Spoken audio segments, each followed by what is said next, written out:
Welcome, everybody, to the A to Z Golfing Podcast with Andy Cezanne. How's it going, everyone? I'm Anthony Zampano.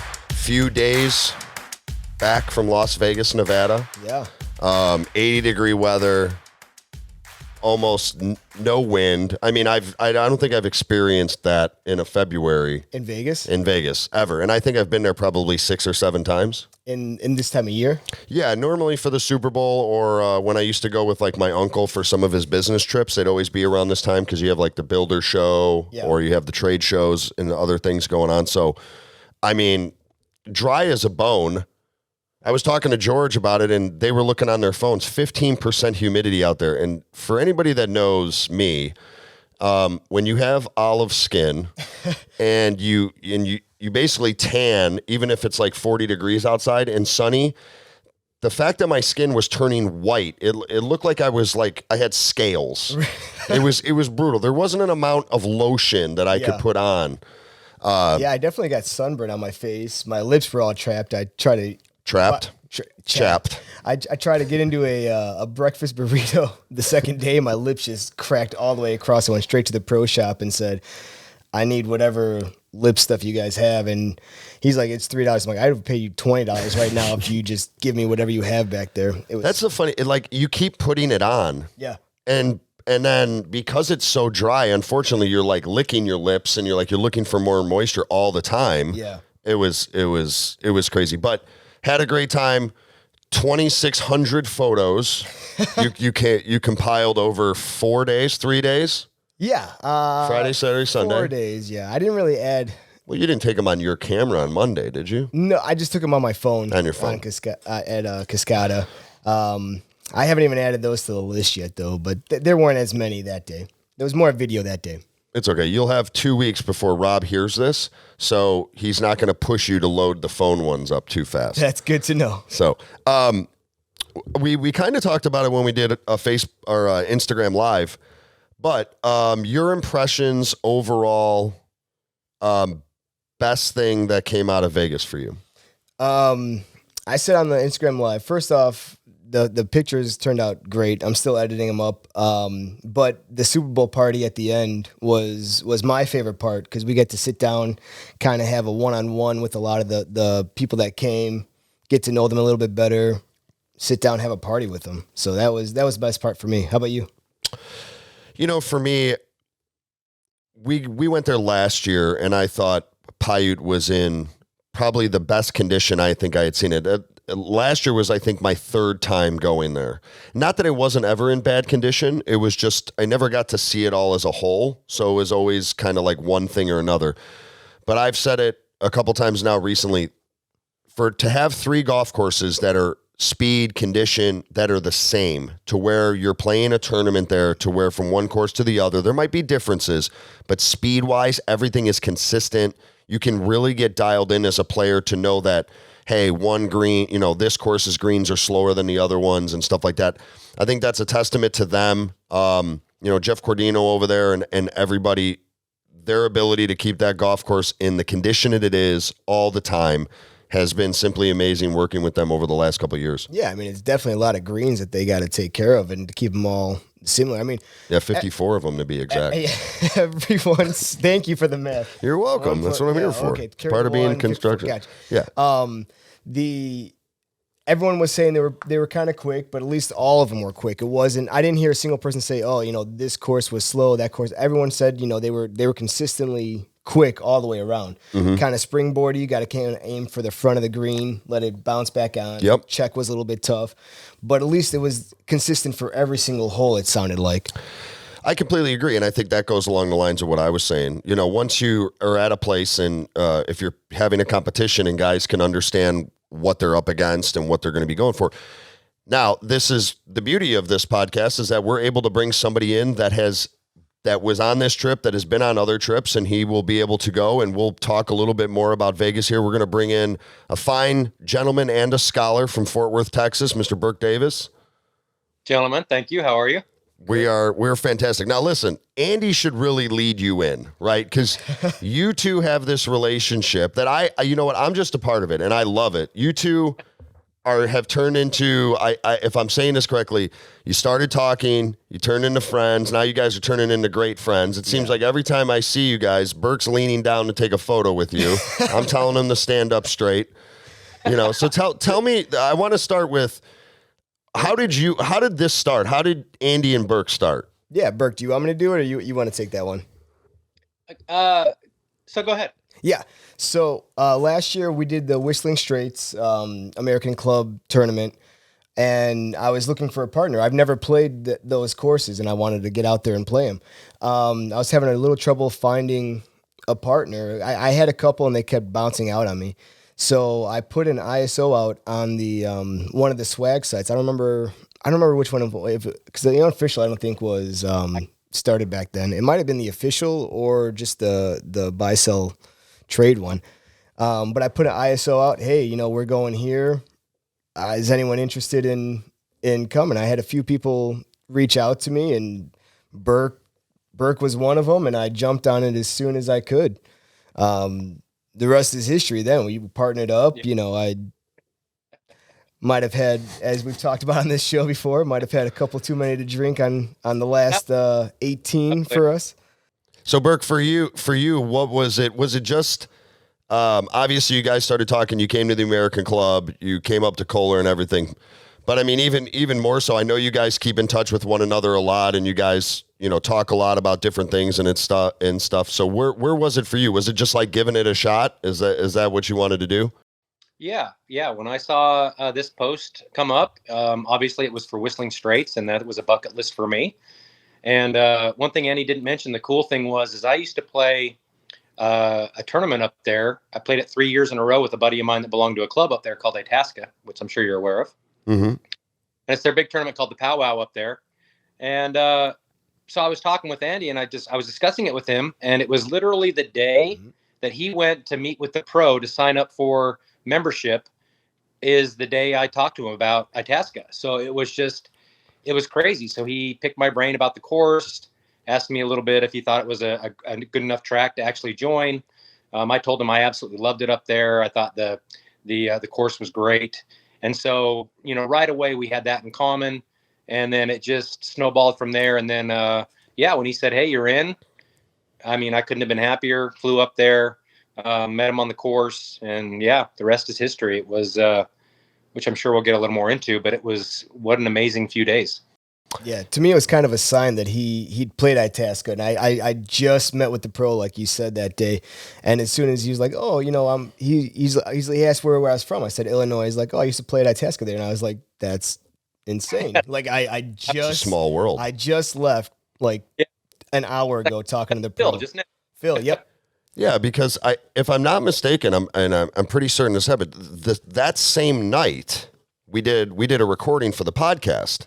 Yep. And we were talking a little bit about it, and I kind of said congratulations on the podcast for joining the club. And then he was telling me that he had talked to you, and to talk about how small the golf world can feel sometimes. The fact that there's a person that we haven't met yet was a member or knew people at the place that you're going to that day. Yeah. And then you guys are getting to play together in Kohler was like, okay, how many more stars could align here to be able to make it happen? Yep. Very true. Yeah, so we've got that. We know that. We're going to get more into that. But I wanted to know from you, what got you started in golf, or who started you in golf, and what are some of your favorite things about the game? I know I've picked your brain a little bit, and you're kind of a historian, strategic guy like myself, but I want to hear it from you, like where you started, favorite things you look forward to most when you're getting ready to play. Yeah. So for me, my dad cut off a real set of clubs. Don't know what model they were or anything, but when I was about 2.5, so the grip literally came down to the head, which was cool. He did woods and irons for me. And obviously I don't remember any of that. The first thing I remember is when I was probably about 5 or 6 playing in a junior golf, where I was originally from. They had a good program, and I used to do the junior golf around my state until I was, till high school. And then, but it was my dad. My dad got me into the game. Lucky for me, he played with a lot of pros, a lot of local pros that were pros at golf courses. Growing up, I got to meet a lot of PGA players back in the day. He worked at a company where we played in a lot of pro-ams. I actually got to play with Curtis Strange in a pro-am 2 years in a row, the actual 88, 89 when he won back-to-back U.S. Opens. And I got to play with a lot of great people, and was surrounded by golf my whole life. And the game for me growing up, if you start early enough, and I've noticed that I wasn't able to play with my girls very much, just because I got divorced when they were pretty young. But I experienced how the game can change your life as a kid, and it teaches you great life lessons. The etiquette in golf, it goes a long way in learning how to be just a good human. And so I think for me, it just teaches a lot of responsibility, camaraderie. The one thing I love about golf more than anything is you can meet. It changes all the time. It's the one sport where the venue changes all the time. Mm-hmm. And any other sport out there, football, baseball, basketball, they play on the same dimensions every day, whenever they play. And in golf, you can go and it changes. And I love that. That's probably my biggest thing with golf. I get on a golf course and I just fall in love every time. It just doesn't. Was it always that way for you? Because I know I've mentioned on this podcast a few times that when I first started playing golf, I was much older because I played football. And when I got done playing football and obviously trying to find something else, being as competitive as I was, I took it way too serious. Now, there's different strokes for different folks. I was an ass for all the people out there. I was, I only wanted to play in individual events and I wanted to win and all that stuff. So was it always like that for you? Like did you evolve into like having more of an understanding and appreciating it more? Or was it something that just kind of came through the fact that your dad was around all these like great people and golf always was great for you? Yeah. So golf was always great for me. Okay. But the other side of that is it's taken me a long time to appreciate the venues and the game itself. Like you, when I was younger, I was very competitive, played, high school, college, and beyond that. But as I get older and get more seasoned, obviously, I've learned to appreciate the game a lot more, become more of a historian on the game. When I was younger, yeah, it didn't, I was fortunate enough that my dad, we joined a country club when I was around 12, about 12 to 16. And that's when I really started to really appreciate, I think the courses more, because I got to really enjoy how beautiful that actual golf course was. And then as I get older, yeah, it's just turned more into less competitive. I used to hit thousands and thousands of balls on the range, and I don't enjoy that anymore. I'd rather just go out and play. Not that I work on my game really at all anymore. I like to go out and It's just a natural +2, +3, +4. He's just a normal stick. I don't need to practice. Yeah, it sounds like me. Yeah, exactly. Sounds like me. It sounds exactly like you. I'm sorry to interrupt you. It just I had to let that in. I got to a point in my life where, I enjoy it now. And this with Am Golf and with, Swag, and it's just a great bunch of guys on both sides that, it's everything I've been looking for the past few years. Just I wanted to get into something that I could, meet great people, play great golf, not really care about how I play. I just want to get out to these venues that I've dreamt about. And this is a great platform for that.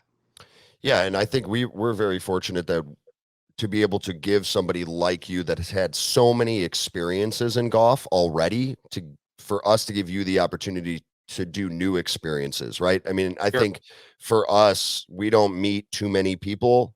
I mean, we meet people that have gone all over the world and played, and we still love the stories that we hear from these people when they come to one of our events about the experience. And I think that word is starting to get used more and more and more, is that this experience was fantastic, because it is. It's for the guys that want to be competitive, there's a little bit of that. For the guys that want to have all the fun in the world and want to sort of have a weekend away, there's that. So for you to say that about us, totally appreciate that. Yeah, and I appreciate it. Yeah, the balance for me is I like both, right? I'm competitive.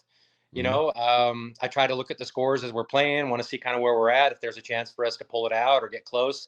then I'm going to hunker down. Kind of like this last tournament in Vegas, we were kind of out of it, and then, we were drinking doubles, 3 or 4, doubles out there, and then it's like, I don't know anything about that. Hey, we're actually pretty close in this one in Vegas. Let's maybe not drink and see what we can do. And the last 9 holes we had an eagle and 5 birdies. So wow, we pulled it out.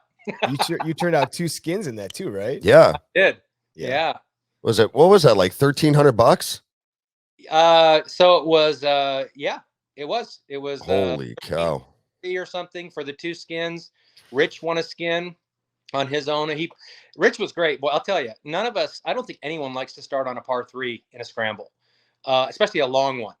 And both days out there, we start on a 10, I think is one of them that we started on, which was like I don't know, 203 into the wind. And then the next day on Wolf, we started on a par 3, which was again about 180 or 190 into the wind. Mm-hmm. And Rich gets up there, his very first swing on both of those, knocks it 3 feet on the first one and 18 inches on the second one. Oh man. Yeah. And someone topped him on the second day, but the first day, his very first swing of the day, he wins a skin for like $333 or something. And wow. then we ended up pulling in a second, which was great. It was, that's the competitive side of me. I think, I like to turn it on when I can, and hopefully things, fire properly. But, this trip was great that way. The Whistling one and the Hazeltine, we were out there again, more bucket list and just enjoying the time. So yeah, I'm really looking forward to what's ahead. Okay. Andy's looking at me. I thought you had something to say there, no, bud. I thought you had something. Oh, okay. No, so what? I got caught up. No, I thought I saw you lean into the microphone. Look at me. I'm just chopping up time like we planned it.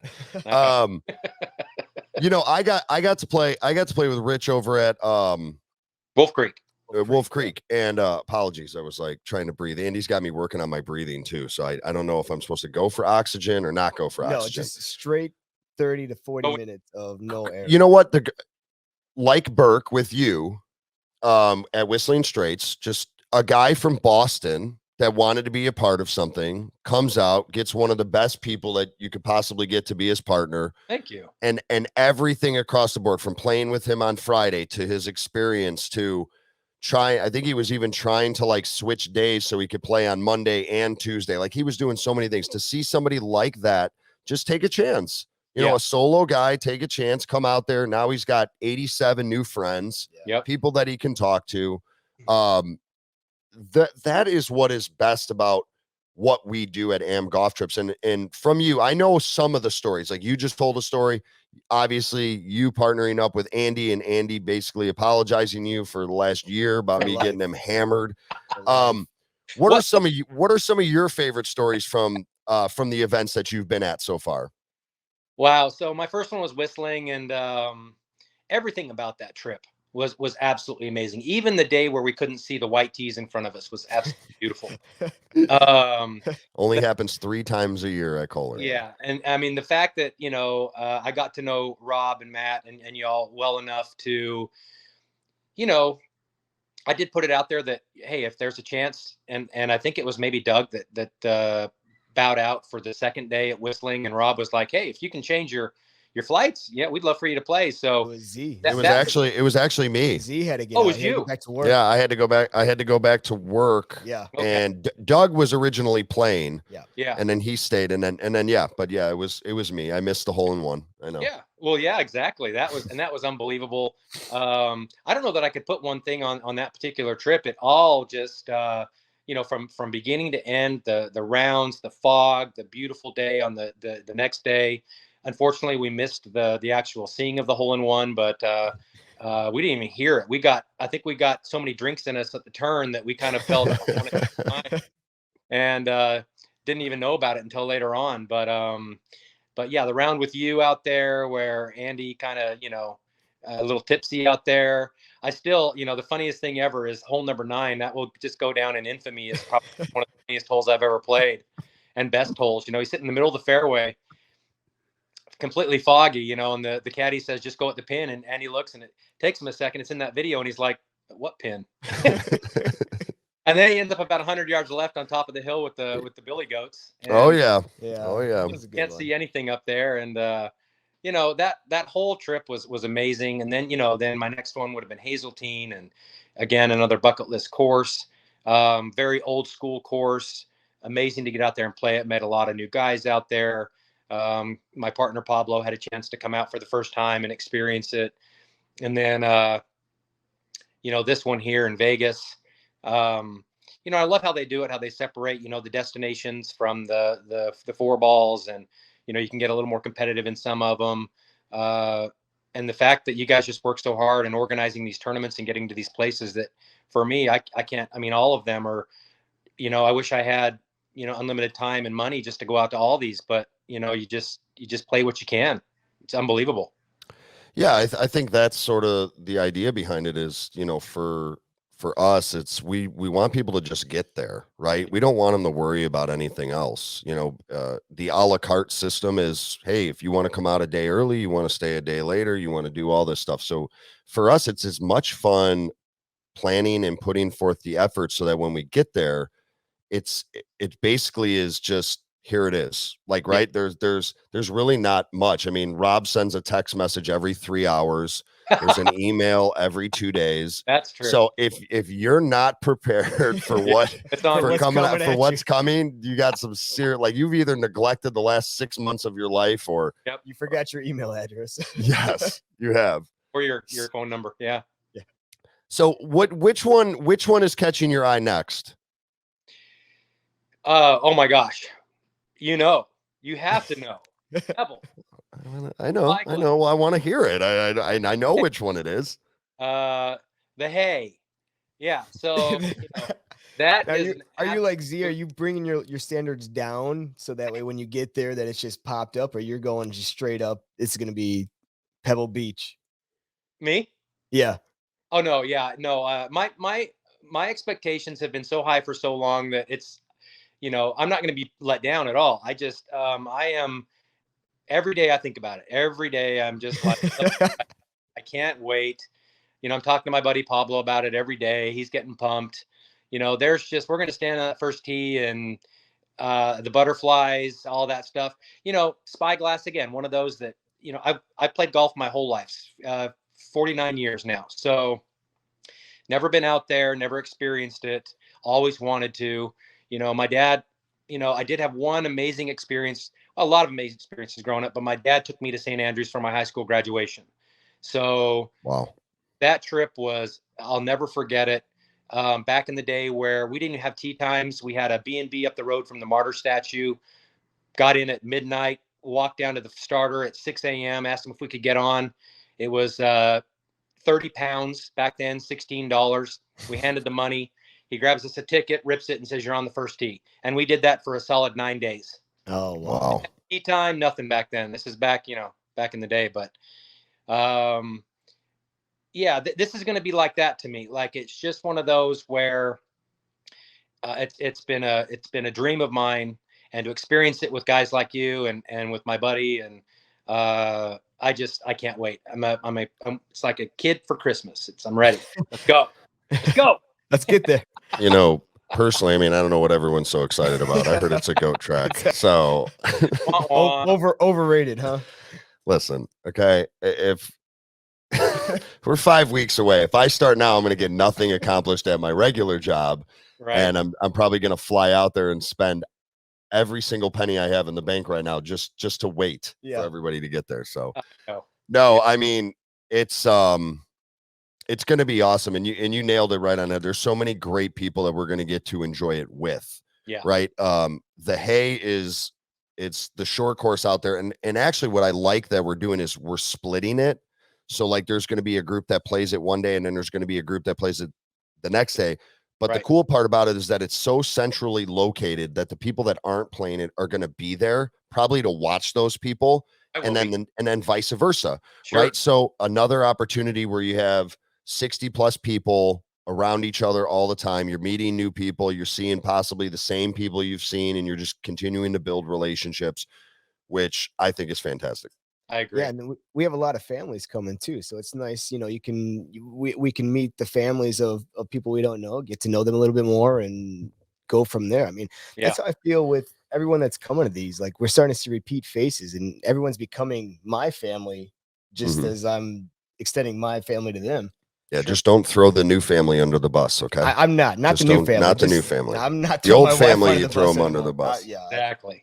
no more. So I wanted to talk a little bit. We've talked a little bit about the trips, and I know that, for the better part of last year, all over Facebook and Instagram, we basically were told that we had to come to Texas, right? We had to get some series events in Texas, some Yep. qualifiers for the national championship. Sure. Obviously Texas Star kicks off the season, and I know that all of us here, um, we're excited because it's an unknown for us, but one of the courses that you've played over the years is Wolf Dancer. And Yeah. I was hoping that you could tell us a little bit about your experience there, and also of how receptive the people down in Texas are that we're going to be coming down there not once but twice for 2022. Yeah. So, Texas Star leading us off, Wolf Dancer, like you mentioned, I've played it maybe 3 or 4 times. Is one of those that I think when Rob was originally kind of asking for ideas on courses to visit, I think that's definitely one that I did, simply because it is a destination. It's about maybe 20-25 minutes outside of Austin. It's up in the mountains. It's at a Hyatt resort where, you know, if people want to come and bring their family, it's a great resort for that. There's a lazy river, there's slides, there's horseback riding, there's uh, archery. I mean, you name it, they do it there. And they do it right. Uh, the course is literally across the street from it. Um, Beautiful course. Every time I played it, it's been in great shape. Greens are receptive. Fairways are wide enough that I think that it's gonna be it's a challenge for sure. There's definitely some elevated tee boxes, which I love. Nothing like Wolf Creek or some of the courses that we've played. Yeah. Those were amazingly high, but it does give you are in the mountains of Texas. That's about when it's going to be beautiful weather. It's a great time of year. And yeah, I mean, I'm looking forward to that course probably more than anything. As far as the I haven't played Texas Star. Looking forward to it. Sid Stanfield's going to be my partner there. We're getting excited for it. He's texting me. I'm texting him. We're pumping ourselves up for that one. Um, but yeah, if anyone is really thinking about doing these, you really should. They're amazing. Grab a partner, or even if you're a single, have Rob or someone there hook you up and Definitely. get involved with this. It's amazing. Yeah, even last year, like when we were putting together the schedule, obviously when you're starting like a new format and it's a season-long format, us being in the Midwest, it obviously is easier. You just say, hey, we're going to build a schedule around the Midwest. Mm-hmm. But how receptive, I mean, I don't even want to try to name names, but Sid and JD and Kessler and Nicholas and Tyson. yourself, yeah, all these guys that, and it's just striking up conversations like, are you coming down to Texas? And it's like, we're trying, and Yeah. this was 2021 leading into 2022, and I think it showed right away when we launched the schedule, where guys are putting up posts and stuff like that, and you could see the guys getting together and wanting to participate a little bit more. And realistically, all it takes, and basically what I tell people a lot of the times is, with the expectations of it, just come out, just give us a chance one time. Like Exactly. if One you time. see, yeah, if you see it and then you see what goes into it, and even for like the national championship, like there's some people that played in 3 or 4 events last year that maybe didn't finish first, second, or third. And it just so happened that we ended up having spots for the national championship, and they come down there and then they see the whole thing, Right. right? I mean, at Big Cedar, the display from the par 3 contest to the putting contest to the courses to everything and in between Yep. it doesn't matter if it's a 1-day tournament, 2-day tournament, 4-day tournament. You are going to get the best experience from us that we can possibly give you. We try to Yep. think of it all, and the things that we don't, we reach out to guys like Burke and other people in the community, and we ask for their honest opinion as to what we could do. Yeah. And it's been wonderful. It's been great. Like I said, from day one, I was completely accepted in, and I try to put myself out there to meet as many people as I can. The great thing is, if you're involved with swag as well, as Mhm. geez, I've been going on almost 2.5, 3 years, and I finally are meeting some of these guys that I've dealt with. That we've talked covers for hours. We've bought, we've shared, we've sold, we've and it's finally, great to put these faces with these names and meet these great people. And yeah, I want to do everything I can to do my part to make sure that, that these people down here in Texas kind of get into it and understand what they're missing by not. I can't wait.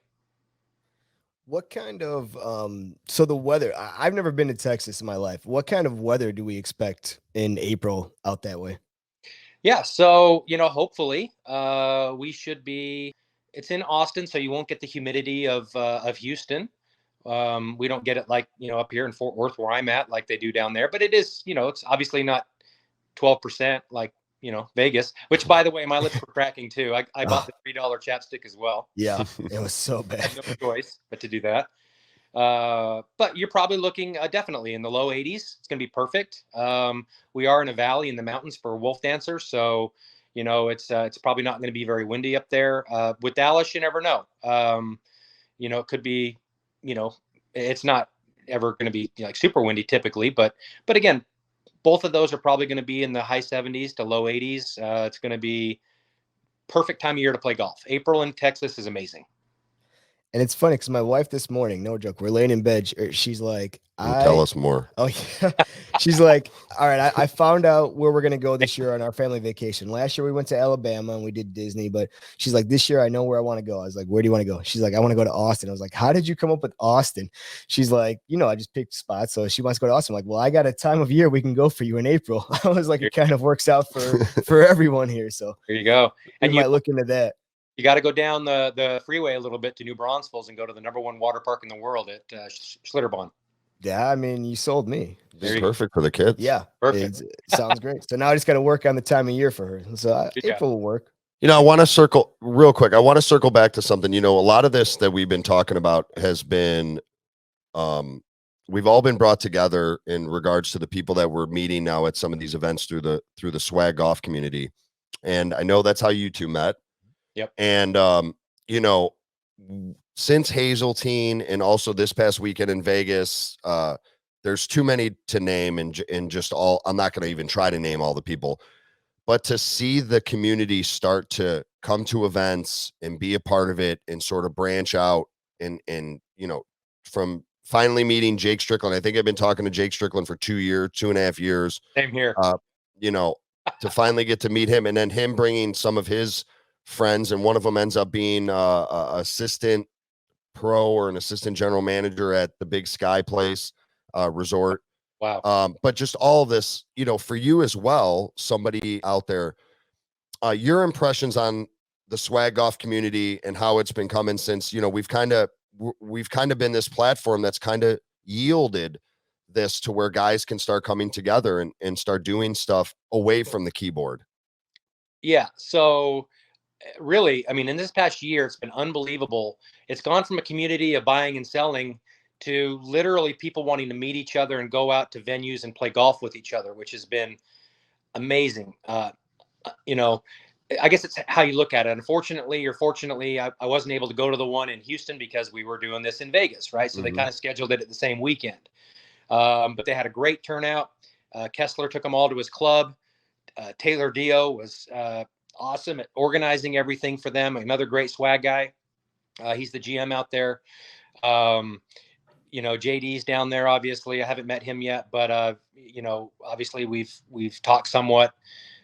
But yeah, to see it morph into something as great as it has been, with people wanting to be a community more than just buying and selling, actually playing, and I mean going to a course and seeing the bags and the head covers and the trading, selling, and it truly is unbelievable. It's a fun experience. And now that swag is getting so involved as a sponsor with Am Golf, doing these special head covers for these events and these putting contests and just entwining themselves with Am Golf it's been amazing. And I can't wait honestly for the future, for what these two companies or even Links Drinks and all these companies that are getting together to do these great golf events. It's amazing to watch and it's amazing to experience, and swag has been my catalyst for that. I don't know that I would have gone into Am Golf without swag. Mhm. So, for me, they kind of run together at this point. And, the people that are involved with both, it seems like everyone kind of knows, obviously swag and Am Golf, and it's just a community there. Everybody just kind of, hopefully, eventually, there's a lot of people, but eventually, hopefully, everybody will know everybody. Yeah, I think, and you know what, you're absolutely right about that. I mean, you see, especially for us when we start to look at like the rosters and stuff for like the people that are going, we always talk about, not that we classify people, but it's like, we'll have conversation about like, oh, that's a swag guy, or at least we know that guy's in the community. But at Vegas, I think more so, Hazeltine was very much more swag community individuals, right? We had a few people through Am Golf trips that were there. And at Vegas, I felt like you had a very even split, and you start to see the guys that really don't know the swag golf community start to talk to those guys. Yeah. And you end up with like a really close friend of mine, Joe Corsi, wins the putting contest. So I played with him 2 days. That was amazing. And he's all over it. Like he'll talk about the head covers. Like I ended up getting him like a Capone driver last year because he owned a unit, or he either owned Al Capone's unit or he owned a unit in a building that Al Capone owned. So he just wanted the head cover. Now he just puts it in his office. Like you're looking at this man from Romania and you're like, well, you don't really collect anything. Right. He collects model cars, die casts, just everything under the sun. And the fact that you have this brand that he's now collecting certain covers is just crazy to me. Like it just shows how big it is, how strong it is. Absolutely. Yep. And of course, we don't know what it is, but I am, listen, I'm looking forward to whatever they have in store for us for Pebble Beach. I think it's going to definitely be a surprise for the players. That's what I've heard. I think we're all chomping at the bit to find out what's going on. Yes. Yeah. So Burke, you ended up getting the Skull Press fairway, correct? I did. I didn't win it at the drop, but yes. And I've got a buddy. If I can't find the Skull Press blade, Bart Roberts with the community, he's going to loan me his for the trip. So, hey, nice. I'm good. I'm good. That's awesome. So you got to put insurance on that thing just in case, probably. Oh, I think I might have to I might have to bring out the Dodger dog for that trip. That's probably true. I think you have to. Might have to do that. Definitely I'm going to bring some covers. Yeah. And actually, Skullpress Fairway got his picture with at the phone booth there at Shadow Creek. I kind of put him right up there, took his little picture there. No, you got to take a picture with the phone booth at Shadow. Come on. I know. Well, here, I got a photo story for you. This kid over here starts walking around with this booster cover over here around Las Vegas airport. And I don't know if he was riding on the luggage carousel, but all of a sudden his bag's open and I see him walking. He's just kind of like looking back and forth. How many doubles did you give him? None on the plane. We were waiting for Rob for quite a while. So yeah. I had to do something to appease my funness with Booster. Hey, he's looking for things to take photos of. I'm looking for the first exit door to go have a smoke. I mean, it all works out in the end. You know, it all works out in the end. So, but hey, buddy, we loved having you. Thank you so much for coming on. It's not going to be the last time. We're 5 weeks away from when you're going to grace us with your presence again, and I'm so looking forward to it. Same here. Yes. And you're joining us at Forest Dunes also, correct? Forest Dunes. Yep. Did sign up for Forest Dunes. Yep. Make sure that who are you playing with? Do you know? Yeah, Forest Dunes is Pablo. Okay, cool. Are you guys going to come up for the Saturday before to American Dunes, the Jack Nicklaus, veterans course that he did? So is that the one that's listed on the Am Golf site? It's a series event the day before we have to be at Forest Dunes. Oh, I saw it on there. I'll talk to Pablo about it. I know it's a Nicklaus course, right? Yeah, it's it was I think there's there's some sort of base there, and they redid it, and all the donation, everything goes to our veterans and our heroes out there and everything. So it was easy to do it. American Dunes, Forest Dunes. Since Forest Dunes is starting on a Sunday, why not do something cool on a Saturday? So check it out. And if anybody else is coming up from your area, please let them know. I mean, just the website alone will give you chills. Yeah. Cool. Yeah. No, I'll definitely look into it for sure. Awesome, buddy. And we appreciate you again. And hey, 5 weeks coming up, Pebble Beach. Cannot wait to get a photo on the back of the 7th hole with you, buddy. Yes, for sure. And 18. Yes. 18, 7, 1, 16, Yeah. whatever. 18 doesn't look that great. I don't know what. No, they're talking it's about 18. terrible. There's a tree there. I don't know what they're doing. It's going to be the worst 54 holes of my life. For sure. And you thought 2,465 photos were bad. Think Jeez, I'm not even. Pebble. That'll be before the tournament even starts for Andy. It's going to be just the airplane ride with Booster. All right, boss. Have a great rest. Hey, have a great rest of your day, and we'll see you in a few weeks, buddy. Thank you. Burke. Appreciate it. Thanks for having me. What a great man. He is a great man. He is a great man. He's just simply one of the best people that I've enjoyed meeting during this whole adventure that I'm on here. You know, those are the relationships. The relationship that you have with Burke. Listen, I say it over and over again. It's what signifies what we have tried to accomplish with what we do. You have more of those. Your Rich Cody's. I got to meet Tyler Jensen for the first time. Yeah, that was fun meeting him. You know what? He gets a little too comfortable with me, so hopefully he's listening out there. him and Tony, but just great people. And every time we go somewhere, and you know what? Before we go, we were talking a little bit to Burke, and I know this is going to come out in a couple weeks, but Burke told us that one of the participants from Vegas, Chris Johnson, he was at work and got hurt pretty bad. Our thoughts and prayers go out to you and your family, and we hope that everything is okay. You know what? We'll reach out to you individually here, so it's more in the moment, but from Andy and myself, if there's anything that we can do, let us know, please. Yeah, please let us know, and keep us updated out there. And if anybody out there knows Chris Johnson is listening to this, send him your thoughts and your prayers as well. Yep. So for Andy, thank you so much for everything, and we'll talk to you guys next time. Have a good one.